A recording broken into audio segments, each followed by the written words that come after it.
الحمد لله رب العالمين حمدا طيبا مباركا فيه مباركا عليه. أشهد أن لا إله إلا الله وحده لا شريك له، وأشهد أن محمدا عبده ورسوله صلى الله عليه وعلى آله وأصحابه ومن اهتدى بهديهم إلى يوم الدين. أما بعد، إخوتي في الله rahimani wa rahimakumullah. Semoga Allah Subhanahu wa taala senantiasa mencurahkan rahmatnya kepada kita semuanya. Pada pertemuan kita yang lalu telah kita baca satu hadis yang mengingatkan tentang keagungan birrul walidain, dan bahkan sebagaimana dikatakan oleh Imam An-Nawawi rahimahullah taala,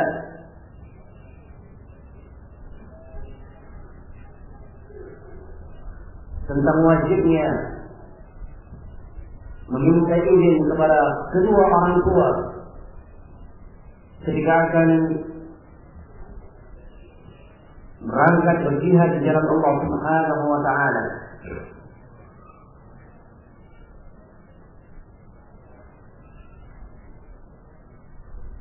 Dan juga sebagaimana yang telah kita kemukakan bahwa keagungan jihad yang demikian besarnya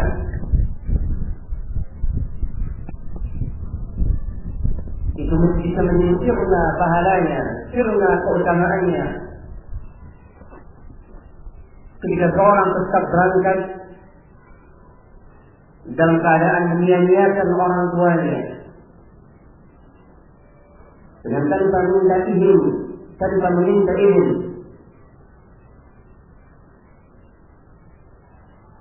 Sehingga apabila dia wafat dalam peperangan, dikhawatirkan dia telah berbuat maksiat kepada Allah Subhanahu wa taala. Karena kita mengingat bahwasanya ridha Allah fi ridhal walidain, bahwa keridhaan Allah sangat bertalian erat dengan keridhaan orang tua. Tidak salah kalau kita katakan satu hadis ini cukup menjadi jawaban bagi mereka yang telah melancarkan berbagai bentuk teror, para bomber. Jadi kita katakan satu hadis ini cukup menjadi jawaban yang mana mereka sama sekali belum terpenuhi syarat dalam permasalahan ini. Jikalau katakan apa yang mereka lakukan, kita katakan jikalau apabila yang mereka lakukan adalah jihad, maka sungguh mereka telah salah, karena mereka tidak meminta izin kepada orang tua. Saya yakin tentunya kalau para bomber itu datang kepada orang tuanya dan berkata,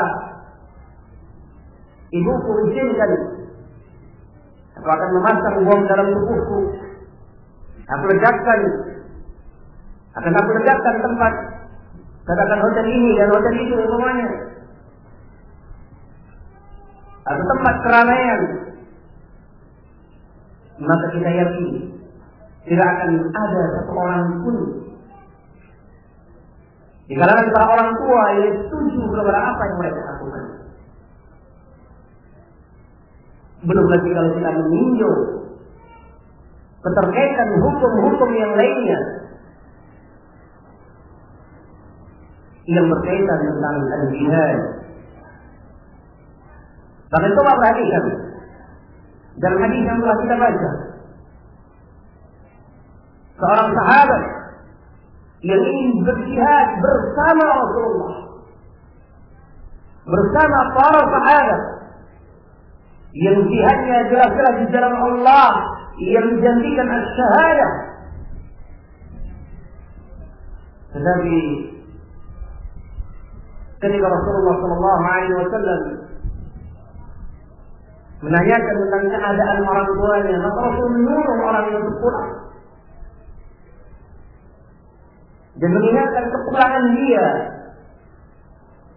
kembali ke hadapan orang tuanya, berkhidmat untuk orang tuanya. Dalam kondisi ini jauh lebih baik daripada berjihad dalam Allah Subhanahu wa Ta'ala. Ini yang perlu kita ingat. Makanya kata Imam Nawawi, jika ada salah satu atau bahkan kedua orang tuanya sepakat untuk melarang anaknya, maka haram baginya untuk berangkat. Berangkat jihad. Tentunya selama kedua orang tuanya adalah muslim. Selama kedua orang tuanya adalah muslim. Dan juga tentunya selama jihad yang ada boleh dikatakan sebagai jihad yang hukumnya adalah fardhu ain yang diwajibkan kepada seluruh kaum muslimin untuk bergerak di jalan Allah Subhanahu wa Ta'ala. Oleh sebab itu ini kembali tentunya kepada bimbingan nas dan juga kembali kepada bimbingan para ulama yang kokoh ilmu mereka, yang kemudian diikuti oleh para penguasa yang memperhatikan keadaan umatnya, keadaan kaum muslimin, sehingga bisa memilih siapa yang akan diberangkatkan dalam jihad di jalan Allah Subhanahu wa Ta'ala. Bab yang selanjutnya, bab la yastabdiru al-abihi al-musyrik. Bab tentang dilarangnya untuk memintakan ampun kepada Allah atau beristighfar, memintakan ampun kepada Allah untuk kedua orang tuanya selama orang tuanya itu adalah kafir.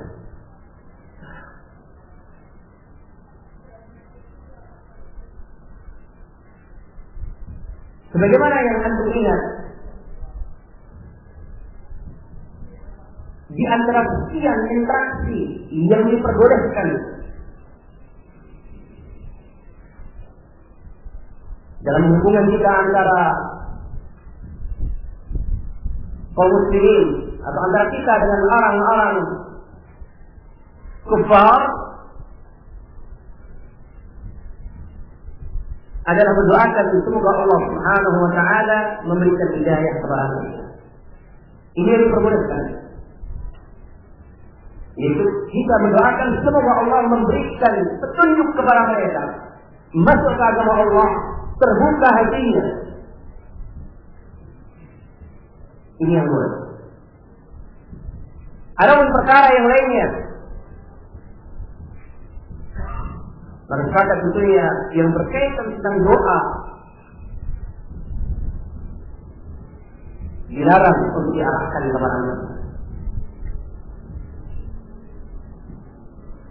Barakallahu fikum. Semoga Allah Subhanahu wa Ta'ala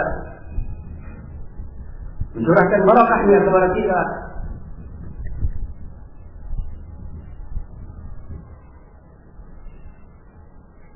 Disebutkan di sini hadis dari Ibnu Abbas. An Ibnu Abbas radhiyallahu ta'ala anhu fi qawlihi 'azza wa jalla إما يبلغن عندك الكبر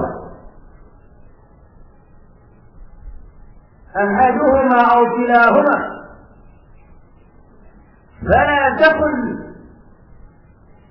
فلا تقل لهما أف إلى قوله كما ربياني صغيرا.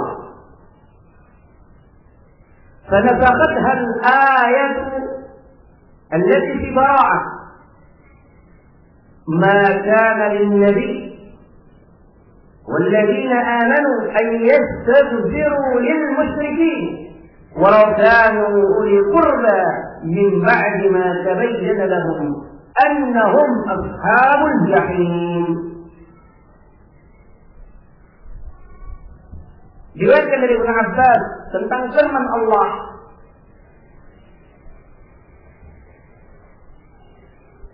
apabila kalian mendapatkan salah satu daripada kedua orang tuamu, apabila engkau menjumpai kedua orang tuamu atau salah satu daripada orang tuamu, fala taqul lahumā uff, jangan sekali-kali kamu menyatakan kepada mereka uff. Jangan sekali-kali kalian menyatakan kepada mereka uff.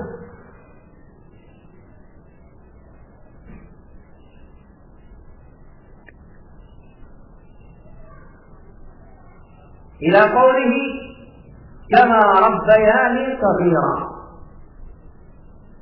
sampai kepada firman Allah yang bunyinya kama rabbayani shaghira. Jadi ya Allah, sayangilah mereka sebagaimana keduanya telah menyayangi aku di masa aku kecil.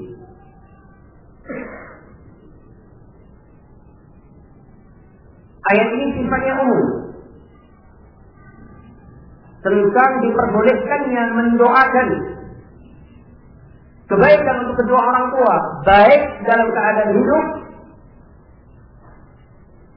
atau dalam keadaan sudah wafat. Bolehnya mendoakan kebaikan, bolehnya memintakan ampun untuk kedua orang tua saat mereka masih hidup ataupun keduanya telah wafat. Ini awalnya diperbolehkan. Kemudian kata Ibnu Abbas, karena taqadhan ayah,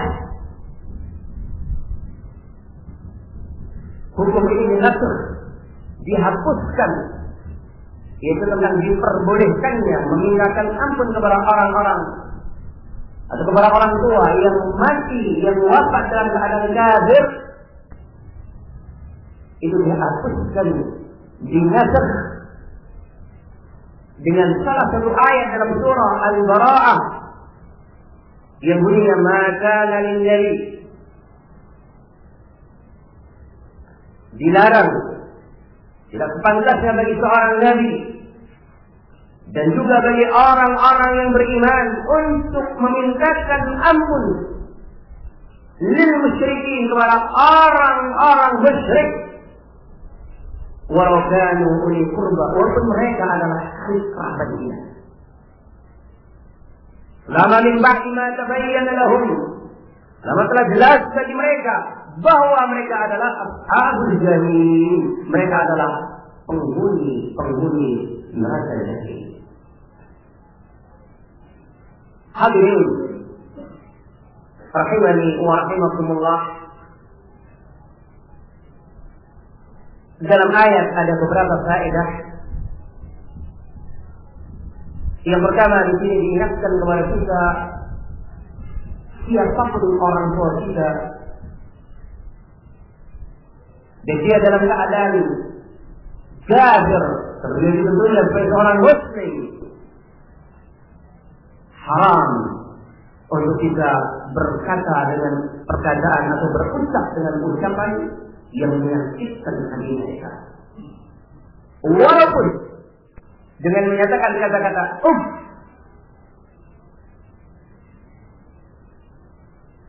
dan perkataan ini merupakan penyebutan bagian yang paling minimal Yang artinya, jika dia menyebutkan kalimat yang melebihi daripada itu, tentunya dosanya akan lebih besar. Doa yang untuk orang tua. Lalu bagaimana ketika dia mengucapkan kalimat yang kotor, kalimat yang menyakitkan? Dan kita telah ceritakan kepada antum bagaimana interaksi para salaf kepada kedua orang tuanya sangat mengagumkan. Sangat mengagumkan.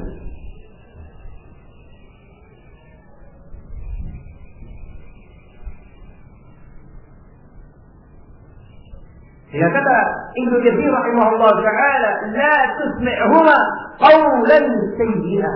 Jangan kalian perdengarkan kepada kedua orang tua, siapapun mereka. Jangan kalian perdengarkan ucapan-ucapan yang sayyi' yang jelek untuk mereka.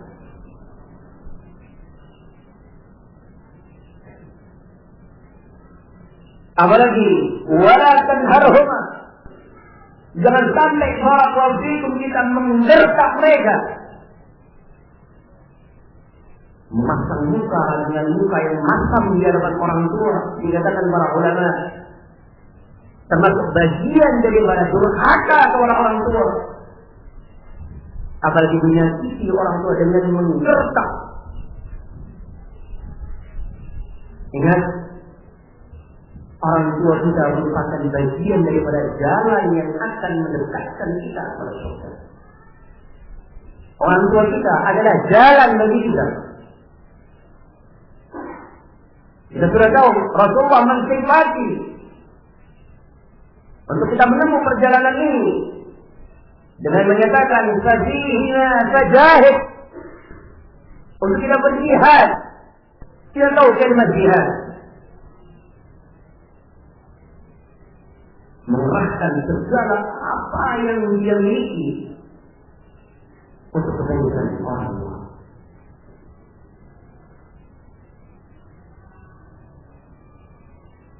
Sehingga dinyatakan wa qul lahumā qawlan karīmā, katakan kun. Ini amar, ini kata perintah. Dan kata perintah tentunya menunjukkan wajibnya sesuatu yang diperintahkan. Katakan kepada mereka qawlan karīmā. Di sini digunakan kata sifat dalam bentuk nakirah. Artinya segala bentuk ucapan yang di situ ada nilai kebaikan, yang menyenangkan, yang membahagiakan, ucapan. Memang kadang-kadang kita malu untuk memulai memanggil orang tua dengan panggilan-panggilan yang melebihi daripada panggilan untuk istri kita. Mungkin memberikan hadiah kepada mereka yang melebihi daripada hadiah untuk keluarga kita. Tetapi sekali lagi ingat, anta wa maluka dari kamu dan hartamu adalah milik orang tua. Maka ucapkan kepada mereka, kalau kalian ingin bercakap dengan orang tua, bercakaplah, berkatalah dengan perkataan yang baik, hasanan jamila, layyinan, yang penuh dengan kelembutan, thayyiban, perkataan yang tertinggi dengan penuh kebaikan. Yang diiringi kata beliau bita'addubin wa tawqirin wa ta'zim. Ketika kita mengucapkan kalimat yang baik pun harus diikuti dengan adab. Diikuti dengan memposisikan orang tua dalam posisi yang baik.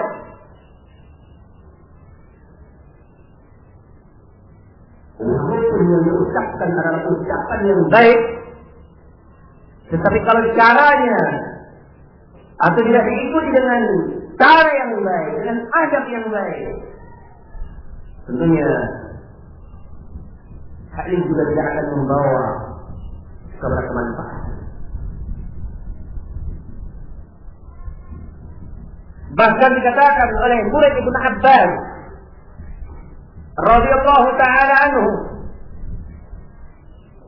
Ini hal yang besar ya Pak.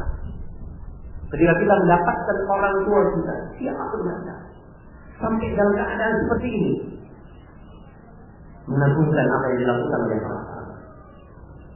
Coba perhatikan apa yang dikatakan oleh Imam Mujahid, murid dari Ibnu Abbas radhiyallahu ta'ala anhu. Kata beliau, fi hadhihi al-ayati aidan idza balagha 'indaka min al-kibar ma yabulani fala tataqaddar. Kalau kalian mendapatkan kedua orang tua kalian atau salah satu di antara mereka, kalian mendapatkan mereka dalam usia yang sudah tua, atau dalam bahasa kita,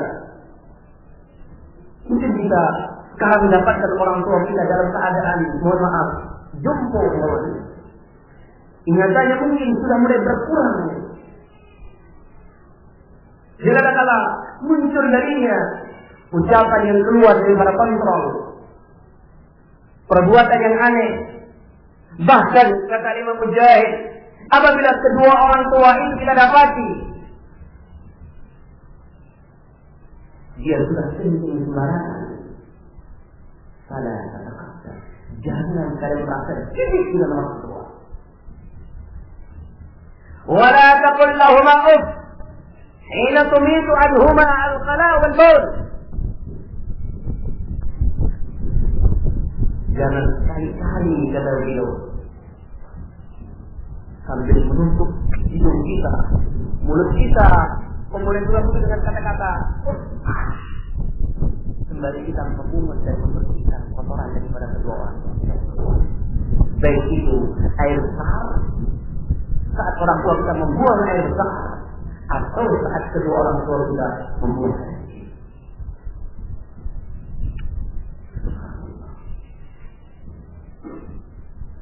Sampai dalam keadaan demikian, cara memungut kotoran yang apabila mungkin kedua orang tua kita sudah mungkin sembarangan dalam membuang kotoran, apalagi dalam masa sakit, kemudian kita ketika membersihkan dalam keadaan menutup atau dalam keadaan marah, kemudian kita menyatakan sambil membersihkan, ini adalah dia yang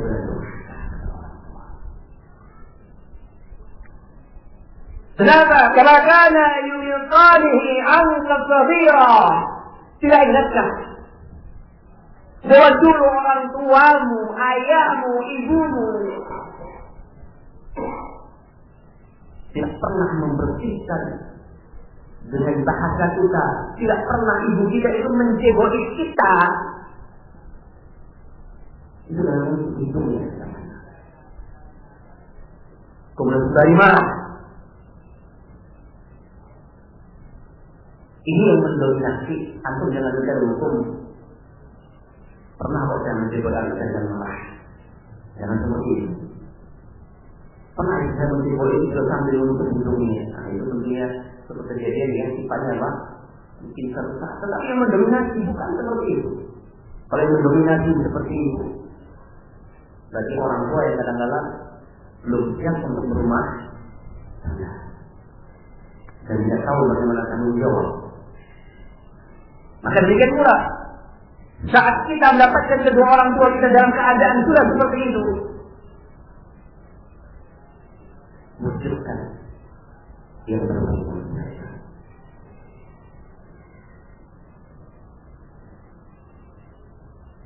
Ini interaksi kita untuk orang tua, siapapun mereka.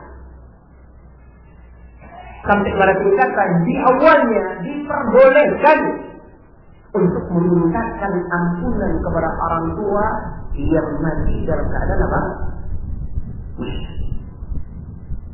Yang dihapuskan adalah perkara ini, memintakan ampun kepada orang tua yang mati dalam keadaan musyrik. Ini yang dihapuskan.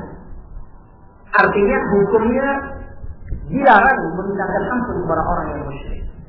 Yaitu dengan firman Allah, maka lin nabi wal ladzina amanu ay yastaghfiru lil musyrikin.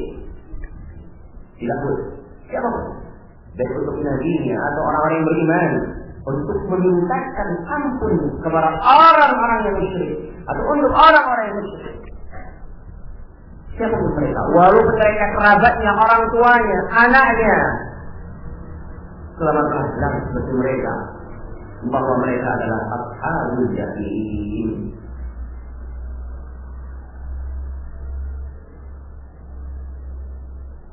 Ini yang perlu kita perhatikan.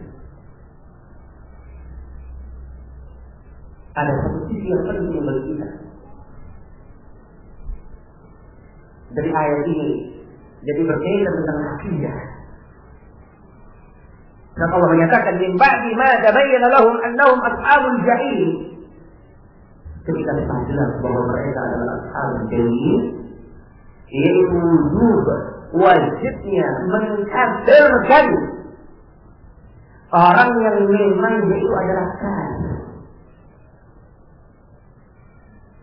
Wajibnya mengkafirkan orang yang memang orang itu kafir.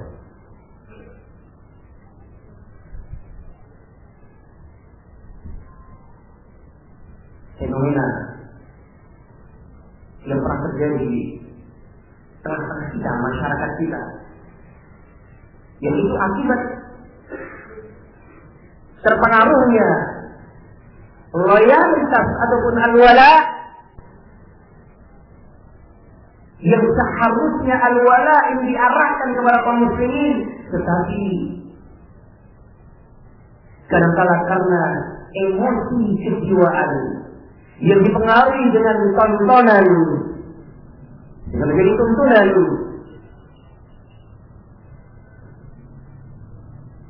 kadang-kala rusak interaksi dia kepada orang yang ada, sehingga membuat kemungkinan. Coba kita mengingat apa yang akan terjadi.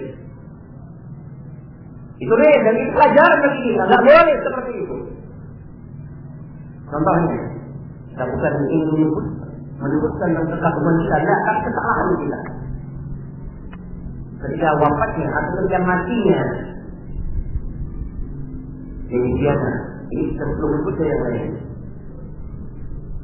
Maka muncul barakallahu fikum di tengah mereka. Oh, dia mungkin adalah muslim. Karena calonnya adalah muslim. Oh, mungkin dia telah mengucapkan syahadat. Subhanallah. Ini akibat rusaknya al-wala wal-bara'. Tidak dalam permasalahan seperti ini pun kita salah dalam meminta hukum. Sampai kita juga pernah membaca surat Kabar ketika matinya Paulus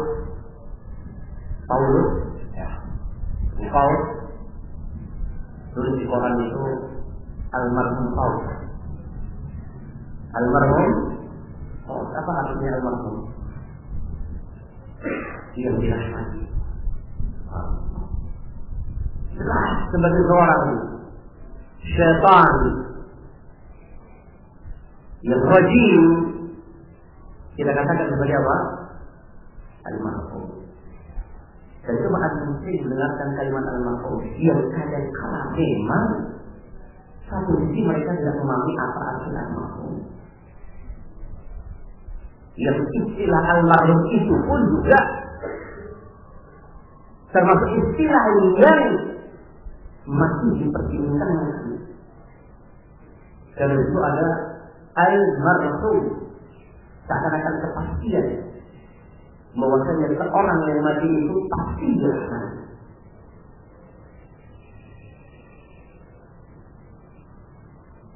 Tidak sebagian para ulama melarang penggunaan al-marhum.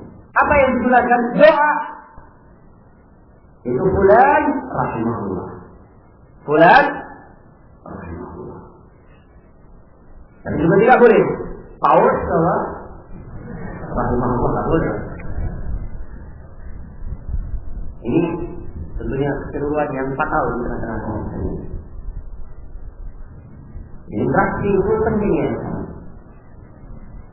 Mungkin kita menganggap biasa seperti itu. Apa salahnya kita menyatakan Atau kita sedih dengan matinya si orang.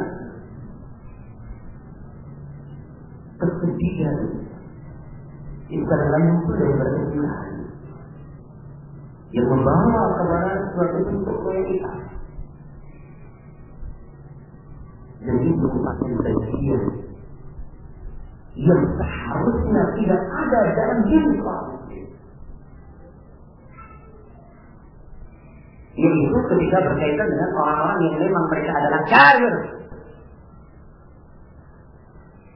Masih bisa seorang wanita yang fasiqah, kafirah, perusak akhlak,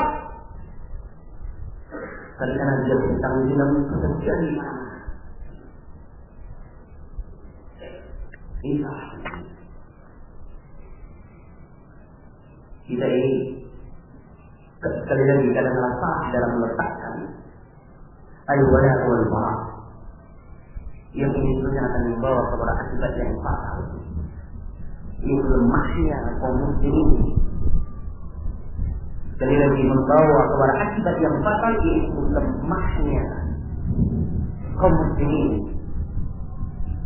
Karena mereka melupakan bahwa izzah, kemuliaan itu adalah milik Islam. Beliau kaum muslimin yang mulia tentunya izzah itu hakikatnya adalah milik Allah Subhanahu wa ta'ala.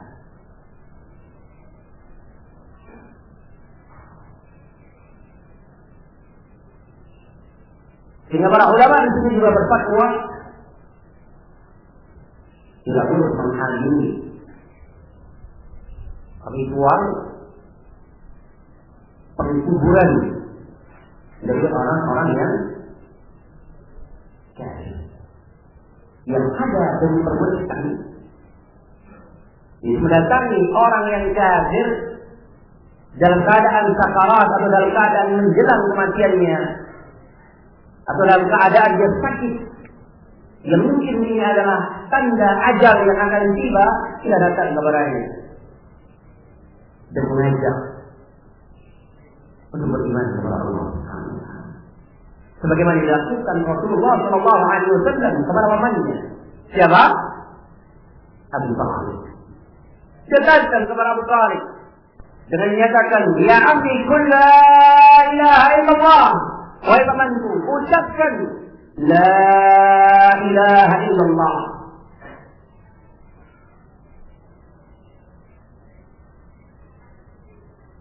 Ini yang diperbolehkan. Ini yang diperbolehkan. Dan jika dia berasma di dalam keadaan kafir, maka Allah tidak mengikuti tentunya sesuatu jenazah dari orang yang kafir. Maka para ulama berfatwa dilarang untuk mendatangi daripada ritual penguburan dari orang-orang dan apa didoakan, apa lagi mendoakan.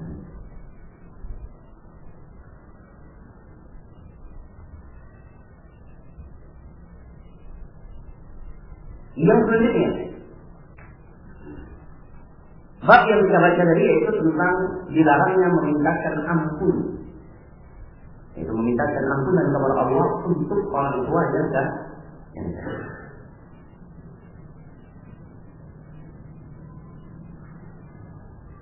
bab yang selanjutnya, indahnya Imam Bukhari membuat bab. Coba anda perhatikan.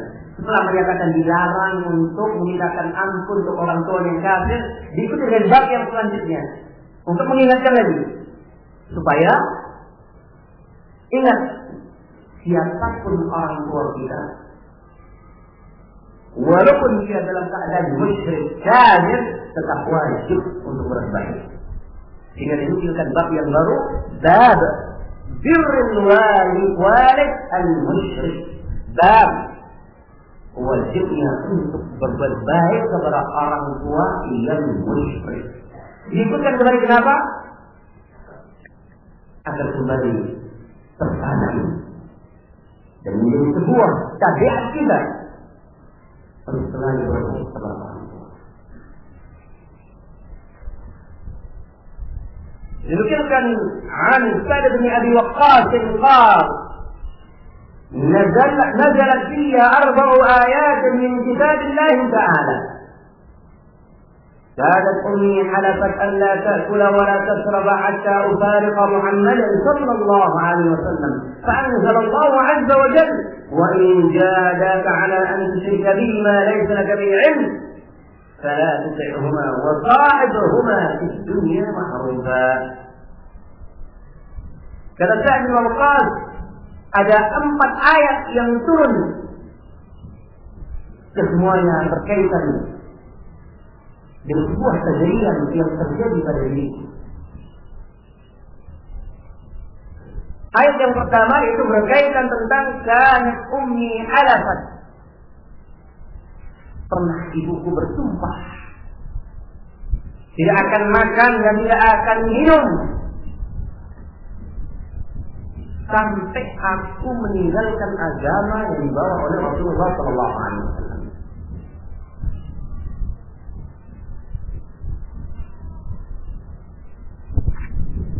Kalau dengan bahasa kita yang biasa dilakukan oleh orang sekarang apa ya Tuhan? Memboikot, tidak memakan dan minum, dijahit mulutnya. Kalau orang sekarang ada yang menjahit mulutnya. Kebiasaan yang ada dari orang-orang musyrik dilakukan oleh para politik. Kemudian dia bersumpah untuk tidak makan dan tidak minum sampai aku meninggalkan agama Muhammad sallallahu alaihi wasallam. Fa'anzalallahu azza wa jalla, maka Allah menurunkan ayatnya. Jikalau kedua orang tuamu berupaya dengan penuh kesungguh-sungguhan, mereka bermujahadah bersungguh-sungguh untuk supaya kamu menjadi musyrik, kesyirikan yang tentunya tidak ada ilmunya bagi kita. Fa'anzalallah fala tuti'huma, maka sekali lagi jangan engkau taati kedua orang tua. Tapi ingat, jangan kita taati dalam permasalahan apa? Yang mana mereka menyuruh untuk kita musyrik. Walaupun mereka berupaya. Coba kalian lihat Pak, ini penting sekali untuk interaksi kita kepada orang tua kita. Orang tua yang dia berusaha, segala daya upaya dia kerahkan, sampai pada tingkatan ingin memboikot.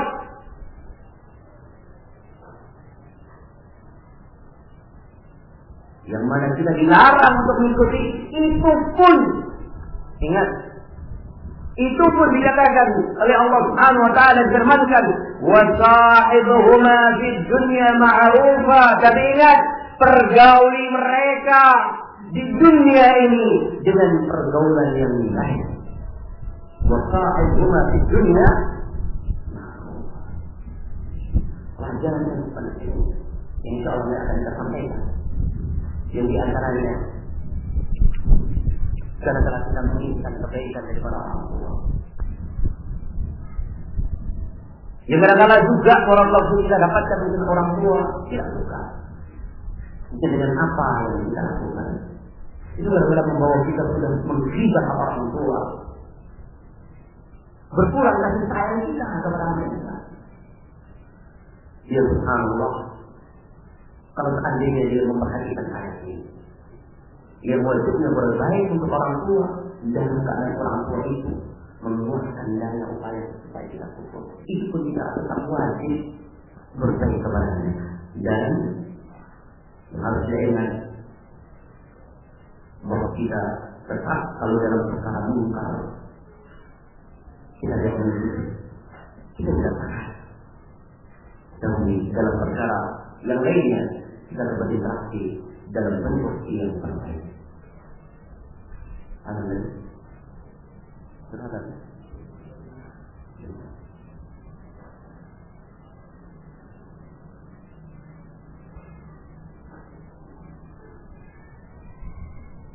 Wasanya kita baca dulu hadisnya, kita selesaikan.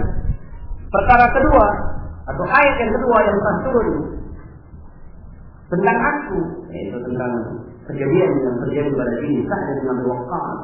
Inni kuntu akhadtu sayfan a'jabani.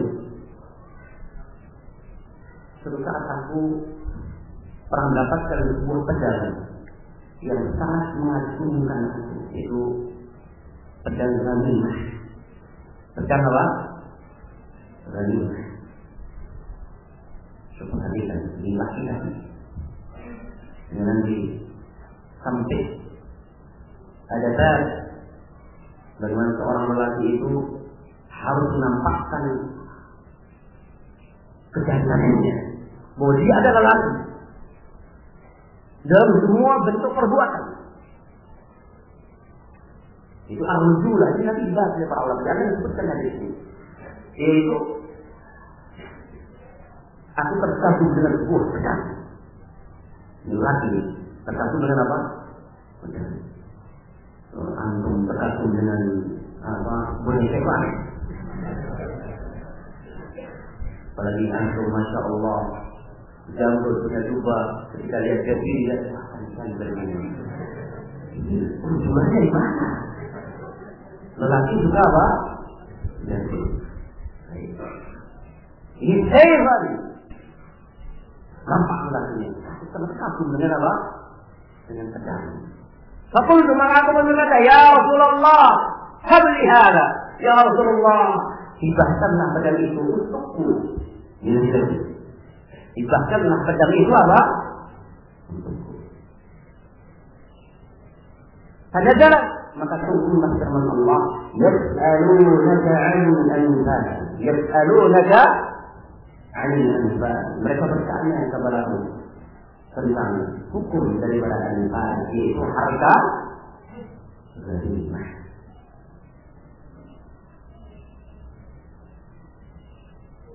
Ini yang kedua. Wasalisah yang kedua, yang ketiga, inni maridtu fa'atani Rasulullah sallallahu alaihi wasallam. Suatu saat aku sakit dan Rasulullah menyebutku. Fakultu, maka aku pun bertanya kepada Rasulullah, ya Rasulullah, inni uridu an uqsima al-mal. Apa usihimu? Ya Rasulullah, sesungguhnya aku ingin membagi hartaku. Bolehkah aku memberikan wasiat setengah daripada harta itu? Faqala, jangan. Faqulu ad-thuluth. Kalau demikian, bolehkah aku berwasiat untuk memberikan harta itu sepertiga daripada seluruh hartaku? Fasada Rasulullah. Fasada sul ba'dahu jaizan. Yang kemudian itu ditetapkan bolehnya memberikan wasiat harta, yaitu sepertiga, dan itu paling banyak. Karena Rasul juga menyatakan wasulusu, jadi sepertiga itu berkurang banyak. Itu wasiat yang ingat tentunya diberikan kepada selain ahli waris, kepada selain ahli waris. Jadi tidak boleh kepada ahli waris. Sudah ditentukan ini nanti sebulan setengah perempat semuanya. Tapi kalau dia berpindah pada anaknya, dia berwasiat kepadanya, untuk kamu saya tambah sepertiga dari seluruh hartaku. Lewat 3 kedua. Dan dalam kita mengatakan Assalamualaikum warahmatullahi wabarakatuh.